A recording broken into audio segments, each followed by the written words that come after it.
Bonjour tout le monde, aujourd'hui je vais vous montrer un étirement actif pour les ischio-jambiers. Donc cet étirement actif, il va se faire à genoux et vous pouvez le faire de deux manières. D'une manière plus avancée, on va étirer en même temps les flexions de hanche, donc en plaçant le pied de la jambe arrière contre un mur, avec le tibia à peu près à la verticale, ou alors avec, donc, juste à genoux avec le tibia au sol. Donc là je vais vous montrer cette option. Plus simple, plus accessible. Vous pourrez avoir également besoin de blocs. Ça peut être vraiment utile pour cet étirement. Donc, première chose, on va venir fléchir au niveau des hanches. Donc on pousse ses fesses vers l'arrière. On a ce mouvement où la tête du fémur, là on imagine que c'est la tête du fémur, va rentrer dans son support articulaire, va tirer vers l'arrière. D'accord? Donc, vous faites un mouvement de recul ici avec la tête du fémur. Fléchissez au niveau des hanches en expirant. Et vous posez les mains au sol. Vous essayez vraiment d'allonger la colonne. Donc vraiment les fesses vers l'arrière, la tête du fémur vers l'arrière et le sommet du crâne vers l'avant. D'ici, on va venir fléchir le genou. Je vous montre, je fléchis le genou, ce qui permet de relâcher la tension en fait sur les ischio-jambiers. Et donc d'ici, je vais pouvoir fléchir au niveau des hanches encore plus. Je descends le buste. Une fois que j'ai descendu le buste, je vais essayer de tendre à nouveau le genou, mais sans remonter le buste.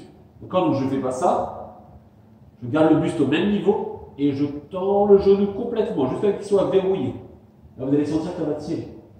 Et je vais faire des répétitions comme ceci. Donc, flexion du genou, je descends, je fléchis au niveau des hanches, je descends le buste vers le sol, je garde le buste en place et je tends le genou en expirant. Vous allez voir que c'est assez agressif, donc vraiment accompagner le mouvement de l'expiration pour relâcher le système nerveux. Et on fait une dizaine de répétitions comme ça, on fait 10. Bien sûr, si vous avez besoin de blocs, n'hésitez pas. Donc 10 répétitions, puis on vient faire la même chose, mais cette fois-ci en tournant le buste vers l'extérieur. Là, vraiment, les blocs peuvent être utiles parce que c'est encore plus difficile. Donc vous pouvez placer les blocs, comme sur la 3 par exemple. Et là, même chose, je viens fléchir le genou, je descends le buste vers le sol, je garde le buste en place, je tends le genou sur l'expiration. Et encore une fois, 10 répétitions. Et vous essayez d'aller de plus en plus loin.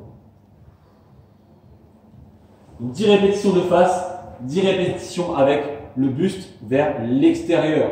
Alors si jamais au moment vous atteignez un point où vous ne pouvez plus descendre le buste plus bas, vous faites vos répétitions simplement en restant au même niveau. D'accord? C'est normal. Donc vous ne pouvez pas toujours descendre plus. Par exemple ici, je suis au max. Hop, je fais une répétition. Je reste au même niveau, c'est pas grave. Donc 10 répétitions de face, 10 répétitions à l'extérieur. Vous faites évidemment l'autre côté ensuite. Et voilà. J'espère que cette vidéo vous aura plu et vous aura aidé. Si vous avez des questions, n'hésitez pas à me les poser en commentaire. Et je vous dis à bientôt pour une nouvelle vidéo. Ciao!